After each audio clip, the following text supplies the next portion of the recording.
What is it about these American Vintage 2 guitars that is so incredibly cool? I don't know, but I want to find out, and I want you guys to come with me.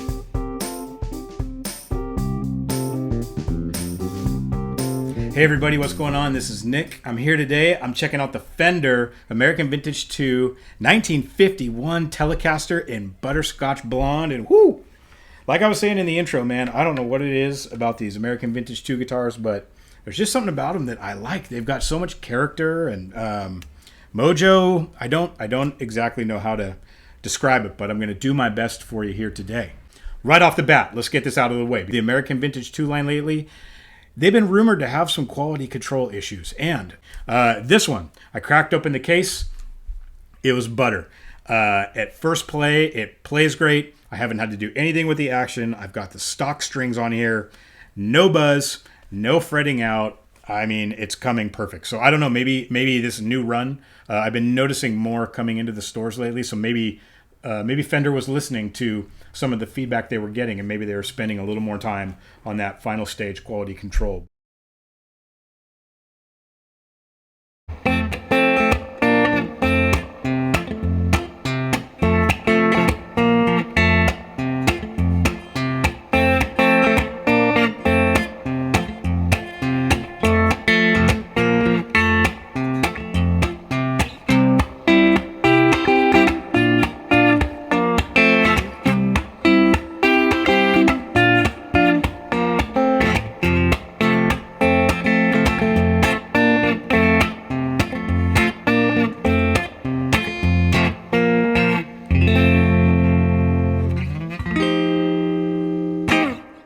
Yeah, these things are awesome. I mean, as far as the specs, the notable ones, it's got the 7 1/4 inch radius, which is, it's more of a curved board. I would recommend trying to play one before you buy one, because if you're not used to it and you've never played one before, it's going to feel a lot different than what you're used to. But I like them more. Like when you get used to it, they feel so nice for chords and rhythm, and I can't play fast.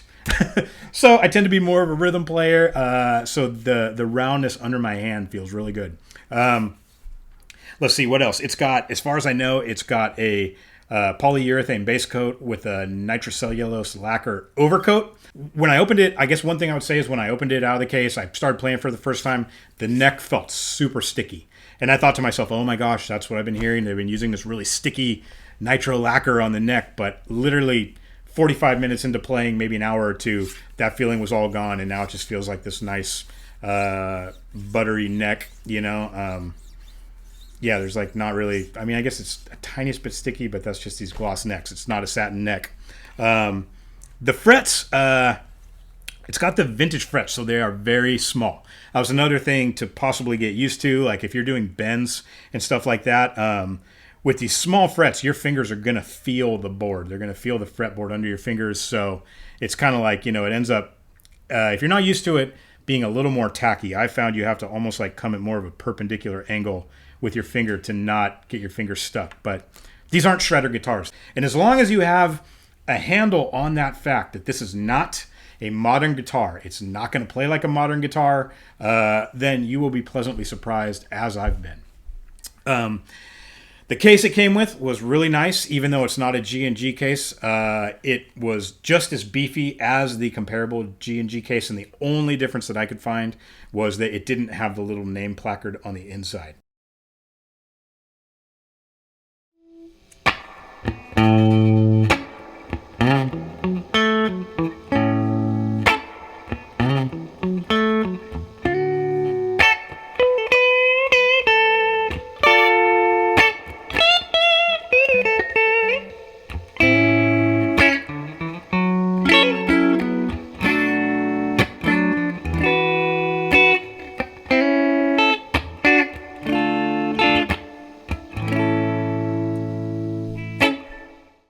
It feels maybe like muted is probably not the right word, but maybe like the highs are a little bit rolled off. It's not quite as piercing.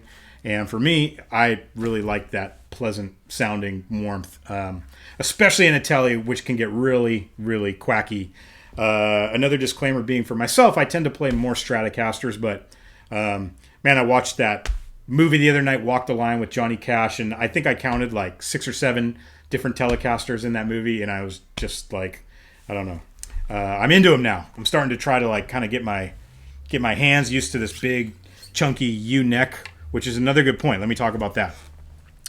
I wasn't sure going into this if this was going to have a thinner neck than some of the previous American Vintage guitars, because it's been a little bit of my experience with the other two and the Vintage 2 line that I have, that the necks are maybe just like the ever so slightest bit skinnier than you would find them vintage. And I think they do this oh so subtly to make these guitars a little bit more catered towards the modern player, because I think the deal is when Fender was like, if you look over their sales sheets, they tend to sell more guitars that have a slimmer neck profile. So I guess that's just their thing. They want to, slim them down a little bit, hopefully not noticeable. For me, I like the fattest necks that I can possibly get. So I was so pleasantly surprised when I felt this thing, and it was so chunky. It's got this big U here. Let me point in this camera. Big U-shaped neck right there. And it's a handful. Like, my hands are pretty small, and dare I say, this neck is almost too fat. And I love that about it. But yeah, on this one, again, going back to the construction, first thing I do when I get guitars, my biggest quality control pain point for me is the bottom of the frets, because I do a lot of fingerstyle and I do a lot of chordal sort of variations. And so my hands drag against the bottom of the fretboard. So that's always what I'm looking for at the very outset with these. And while this guitar does not have quite as much of a fretboard rolling as the other one that I got, the American Vintage 1, it still is rolled, and it feels really pleasant and nice. And if anything, this one might be a little tiniest bit fatter from front to back, and the tiniest bit taller from bottom to top. So I really do like it.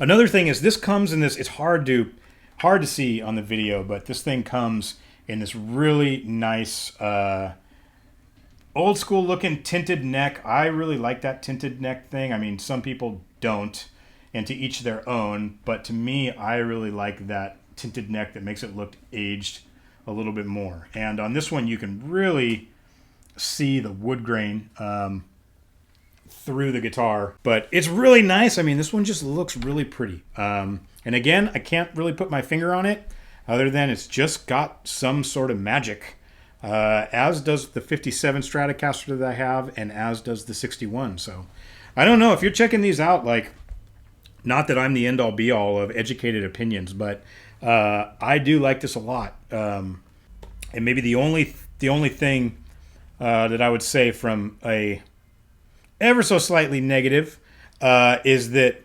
the I'm not even gonna say that. I was about to say the stickiness of the lacquer, but it doesn't feel any different than any other brand new lacquer guitars that I've ever felt. You just have to break them in a little bit, and that's what's nice about these, is that they're kind of like, the aging process is kind of like wine.